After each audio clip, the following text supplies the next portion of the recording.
ওসমান হাদির শারীরিক অবস্থা স্থিতিশীল রয়েছে, তবে তার লিভার ও কিডনি সহ বাকি সব নিয়ন্ত্রণে রয়েছে। ওষুধও তার রেসপন্স করছে। দুপুরে ওসমান হাদিকে এয়ার অ্যাম্বুলেন্সে তুলে দেওয়ার পর এসব কথা বলেন প্রধান উপদেষ্টা বিশেষ সহকারী অধ্যাপক ডক্টর সাইদুর রহমান। তিনি বলেন, ফ্লাই করার উপযুক্ত হওয়ায় দুই দেশের হাসপাতালের পরামর্শক্রমেই তাকে সিঙ্গাপুর নেওয়া হচ্ছে। এদিকে হাদিকে হত্যা চেষ্টার মামলায় সারা দেশ থেকে ৮ জনকে আটক করেছে আইনশৃঙ্খলা বাহিনী। সর্দার রাজীবের রিপোর্ট।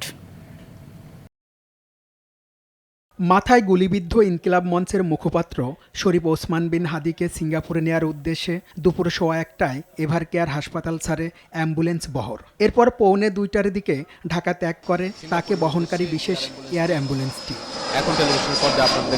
পরে হাদির শারীরিক অবস্থা নিয়ে বিমানবন্দর গেটে সরকারের পক্ষ থেকে প্রেস ব্রিফ করা হয়।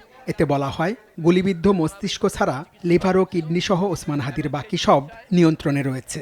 ওনার গুলিবিদ্ধ যে মস্তিষ্ক সেটা ছাড়া বাকি অর্গানগুলো আল্লাহর রহমতে বলা যেতে পারে কিডনি, হার্ট এবং রেসপিরেশন, এই তিনটি ক্ষেত্রে এখন পর্যন্ত এটাকে নিয়ন্ত্রণযোগ্য এবং বিভিন্ন ওষুধ এবং অক্সিজেনের মাধ্যমে সেগুলোকে মোটামুটিভাবে এখন পর্যন্ত নিয়ন্ত্রণ করা যাচ্ছে, যে কারণে উনি এই ফ্লাইটটা কমপ্লিট করতে পারবেন।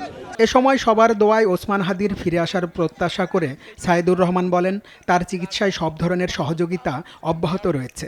সিঙ্গাপুরের বাংলাদেশ হাই কমিশনকেও নির্দেশনা দেওয়া হয়েছে। আমরা সিঙ্গাপুর জেনারেল হাসপাতালে, আপনারা জানেন এই অঞ্চলের মধ্যে নিউরোসার্জারিতে সবচেয়ে ভালো সেন্টার। এখন আমরা শুধুমাত্র হাদির জন্য দোয়া চাইব।